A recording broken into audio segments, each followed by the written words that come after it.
அஞ்சிலே ஒன்று பெற்றான் அஞ்சிலே ஒன்றைத் தாவி அஞ்சிலே ஒன்றாக ஆரியர்க்காக ஏகி அஞ்சிலே ஒன்று பெற்ற அணங்கை கண்ட அயலார் ஊரில் அஞ்சிலே ஒன்றை வைத்தான் அவனம்மை அழித்து காப்பான். ஓம் அனுமந்தாய வித்மகே வாயுபுத்திராய தீமகே தந்தனோ மாருதி பிரச்சோத்யாத். ஓம் சுதர்சனாய வித்மகே ஜுவாலாய தீமகே தன்ன சக்கர பிரச்சோத்யாத். ஓம் கருடாழ்வார் நமோஸ்துதே ஓம் கருடாழ்வார் நமோஸ்துதே ஓம் கருடாழ்வார் நமோஸ்துதே. யோகி ராம் சுரத்குமார் யோகி ராம் சுரத்குமார் யோகி ராம் சுரத்குமார் ஜெயகுரு ராயா. உலகெங்கிலும் வாழ்ந்து கொண்டிருக்கும் டிவி நேயர்களுக்கு டாக்டர் சைதை ராஜாவின் அன்பான வணக்கங்கள்.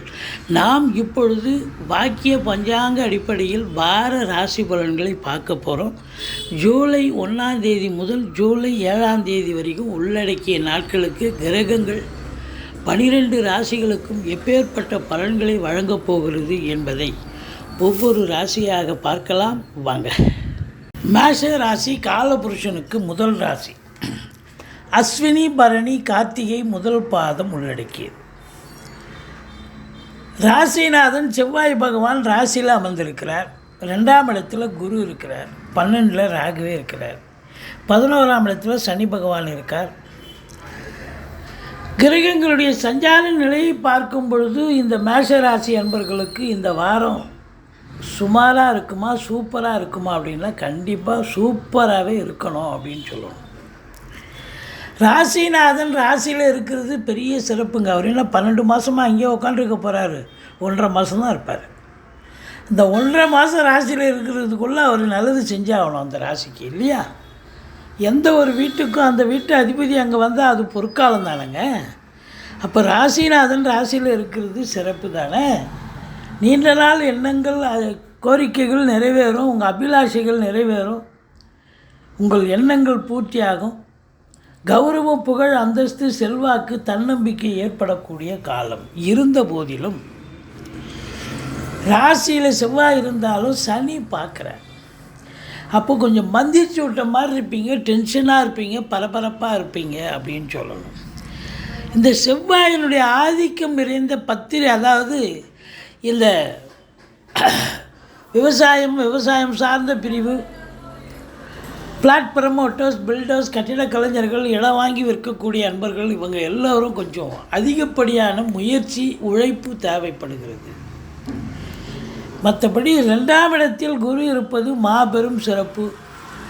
எது எப்படி ஆயினும் பண வரவு என்பது இரட்டிப்பாக இருக்கும். குடும்பத்தில் நிம்மதி சந்தோஷம் குதூகலம் ஏற்பட போகிறது. இதில் மாற்று கருத்துக்கு இடம் கிடையாது. 2ல் குரு இருந்தால் அது அதனுடைய வேலையை செய்யும். சந்தோஷமாக இருப்பீங்க. சுப நிகழ்ச்சிகள் நடத்துவார்கள். குடும்பத்தில் வெளியார் சுப நிகழ்ச்சிகளுக்கு சென்று விட்டு வர முடியும். அதே நேரத்தில் மேஷ ராசி அன்பர்கள் வாக்கினை தொழிலாக கொண்டு செயல்படக்கூடிய அன்பர்கள் ஃப்ளரிஷ் ஆகக்கூடிய காலம், பொற்காலம்னு சொல்லணும். அவங்க சொல் எடுபடும். ஒரு சொல் வெல்லும் அப்படின்னு சொல்லுவாங்க, ஒரு சொல் கொல்லும்னுவாங்க. கண்டிப்பாக அது ஜெயிக்கக்கூடிய ஒரு தருணம், சாதிக்கக்கூடிய ஒரு தருணம். கணவன் மனைவி இடையே கருத்து வேறுபாடுகள் இல்லாமல் சகஜமாக சந்தோஷமாக இருக்கக்கூடிய தருணம். குடும்ப உறுப்பினர்கள், வீட்டிற்கு வரக்கூடிய விருந்தாளிகள், நட்பு வட்டாரங்கள் அனைவருமே வீட்டிற்கு வருகை தந்து ஒரு கொண்டாட்டமாக சந்தோஷமாக இருக்கக்கூடிய ஒரு வாரம். 3ஆம் இடத்தில் சுக்கிர பகவான் இருக்கிறார். வீட்டுக்கு தேவையான விலையுயர்ந்த பொருட்களை வாங்கி மகிழப் போகிறீர்கள். வீட்டுக்கு தேவையான விலையுயர்ந்த பொருள், இல்லைன்னா பிள்ளைகளுக்கு கம்ப்யூட்டர், லேப்டாப், ஃப்ரிட்ஜு போன்ற அல்லது ட்ரெஸ் மெட்டீரியல், ஆர்னமெண்ட்ஸ் வாங்கி தரக்கூடிய ஒரு சூழல் கண்டிப்பாக ஏற்படும். 4ஆம் இடத்தில் புதன் இருக்கார்.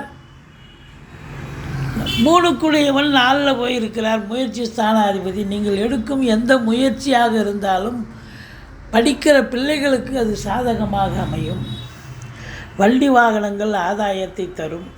அசையா சொத்துக்கள் மூலம் வருமானம் கிடைக்கும். மற்றபடி 5ஆம் இடத்தை பூர்வ புண்ணிய ஸ்தானத்தை சனி பார்ப்பது சரியல்ல. அது சிம்மத்தை, சூரியன் வீட்டை சனி பார்த்தால் 5ஆம் இடம் பாழ் அப்படின்னு சொல்லணும். குலதெய்வத்தின் அனுகிரகம் அதை காம்பன்சேட் பண்ணுறதுக்கு நீங்கள் குலதெய்வ வழிபாடு பண்ணுங்கள். ரிஷிகள் முனிகள் குருமாருடைய ஆசீர்வாதத்தை பெற்று வாருங்கள். பெரியவர் வீட்டில் இருக்கக்கூடிய பெரியவர்களை நமஸ்காரம் பண்ணுங்க. ஏன்னா பூர்வீகத்தில் ஏதாவது ஒரு பிரச்சனை வரும். யாராவது உங்கள் சொத்துக்கு ஆட்டையை போடுறதுக்கு யாராவது சும்மா வருவாங்க ஒரு இதுக்காக. கடைசியில் பார்த்தீங்கன்னா நீங்கள் தான் ஜெயிப்பீங்க. சட்ட ரீதியாக அவங்க ஜெயிக்கிறதுக்கு வாய்ப்பு இருக்காது. இருந்தாலும் சில பிரச்சனைகள் தோன்றக்கூடிய ஒரு சூழல். பிள்ளைகளுக்கு உடம்பு முடியாமல் போகலாம். பிள்ளைகளுடைய கல்வி கொஞ்சம் தடைபடவோ அல்லது கல்வியில் கொஞ்சம் ஹார்ட் ஒர்க் பண்ண வேண்டிய சூழ்நிலையும் இருக்கலாம். ஏன்னா 5ஆம் இடம் என்பது சந்தோஷத்தை தரக்கூடிய இடம். அந்த இடத்த சனி பார்க்குதுன்னா உங்களுக்கு சந்தோஷமே இல்லை இந்த வாரம் அப்படின்னு சொல்லணும். மேஷ ராசியில் பிறந்தவர்களுக்கு அது குறிப்பாக சீட்டாட்டு, race, lottery, speculation, online business, share market போன்ற இனங்களில் ஈடுபாடு உடையவர்கள் மிகுந்த எச்சரிக்கையோடு இருக்க வேண்டும் என்பதை சொல்கிறோம். 6ஆம் இடத்தை குரு பார்க்கிறார். ருணரோக சத்ருஸ்தானம். எதிரிகள் ஓடி ஒளிவார்கள். கடன் சுமை படிப்படியாக குறையும். கோர்ட்டில் கேஸ் இதாக இருந்தால் சாதகமாக தீர்ப்பு வரும். சொந்த தொழில் செய்யக்கூடிய அன்பர்களுக்கு நம்பிக்கைக்கு பாத்திரமான பணியாளர்கள் கிடைப்பார்கள். வெளியூர் வெளிநாட்டு பயணம் அனுகூலத்தை தரக்கூடிய சூழல். 7ஆம் இடத்து அதிபதி சுக்கிரன் 3ஆம் இடம் முயற்சி ஸ்தானத்தில் இருக்கிறார். வாழ்க்கை துணை அல்லது மனைவியால் உங்களுக்கு நல்லது நடக்கக்கூடிய ஒரு சூழல். நண்பர்களால் ஆதாயம் பிறக்கக்கூடிய ஒரு தருணம். 8ஆம் இடத்தை குரு பார்க்கிறார்.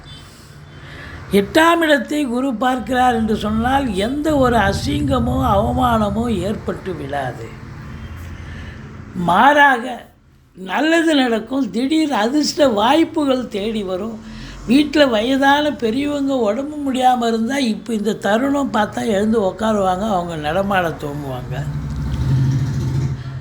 வரா கடன்கள் வசூலாகும். இன்சூரன்ஸ் பணம் கிளைம் ஆகி கைக்கு வரக்கூடிய ஒரு காலகட்டம். வாரிசே இல்லாத குடும்பங்களுக்கு உங்களை வாரிசாக நியமித்து அவங்களுடைய சொத்து நகை நட்டு லிக்விட் கேஷ் உங்கள் பெயருக்கு மாற்றி எழுதக்கூடிய விபரீத ராஜயோகம் ஒரு சிலருக்கு அமையும்.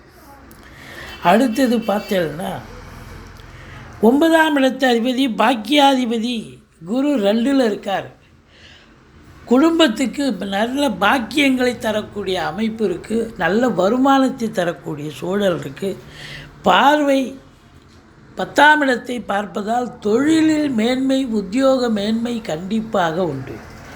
இந்த மேஷ ராசியில் பிறந்த அன்பர்கள் வேலைக்கும் போல தொழிலும் பண்ணல, நாங்கள் என்ன பண்ணலாம் அப்படின்னாக்கா ஒரு ஜோசியரை அணுகி நீங்கள் தொழில் பண்ணலாமா வேலைக்கு போகலாமான்னு கேட்டு அதுக்கு தகுந்த மாதிரி நீங்கள் வேலைக்கு போகிறதா இருந்தால் எந்த டிபார்ட்மெண்ட்டில் சேரணுமோ அந்த வேலைக்கு போக முடியும். தொழில் பண்ணுறதா இருந்தால் தொழில் தாராளமாக பண்ணலாம். சனி பகவான் வக்ரகதியில் இருக்கிறார். சனி பகவான் 11லிருந்து இது நாள் வரைக்கும் மேஷராசி அன்பர்களுக்கு தொட்டதெல்லாம் தொலைங்குச்சு. இப்போ வக்ரம் அடைஞ்சிருக்கிறதால தொழிலில் சில தேக்கங்கள், வருமான குறைவு, சரியாக சேல்ஸ் ஆகிறதில்ல, விற்பனை சரிவு, மற்றபடி ப்ரொடக்ஷனும் குறைஞ்சிரும். இப்படி 10ஆம் இடத்து அதிபதி 11லிருந்து வக்ரகதியில் இருக்கிறதால எதிர்பார்த்த லாபங்கள் வருமானங்கள் வராது. ஆனால் கண்டிப்பாக ஏதோ ஒன்று கிடைக்கும். சொந்த தொழில் பண்ணுறவங்களுக்கு, உத்தியோகத்தில் இருக்கிறவங்களுக்கும் அப்படி தான் எதிர்பார்த்த ஒரு நல்லது நடக்காது. காத்திருக்கிறவங்களுக்கு கொஞ்சம் கஷ்டமாக தான் இருக்கும். மற்றபடி 12ஆம் இடத்தில் ராகு இருக்கிறது. வெளியூர் வெளிநாட்டு பயணம் அனுகூலத்தை தரும். அந்நிய பொருளாதாரம் வீடு தேடி வரப்போகிறது. இந்த மேஷ ராசி அன்பர்களுக்கு சொத்து பத்துக்கள் வாங்குவது விற்பது நிலையில் இருக்கும் அன்பர்கள் சிறப்பாக இருப்பீர்கள். நிச்சயமாக ஏதாவது சொத்து பத்து வாங்குவீங்க. மற்றபடி இந்த வாரம் மேஷ ராசிக்கு அற்புதமான ஒரு வாரம். பணம் பல வகையில் பையை நிரப்பக்கூடிய ஒரு சந்தர்ப்பம், ஒரு தருணம் இது. நீங்கள் துர்க்கையை வழிபாடு செய்யுங்கள். முருகப்பெருமானை வணங்குங்கள். வாழ்க்கை வளமோடும் நலமோடும் அமையப்போகிறது.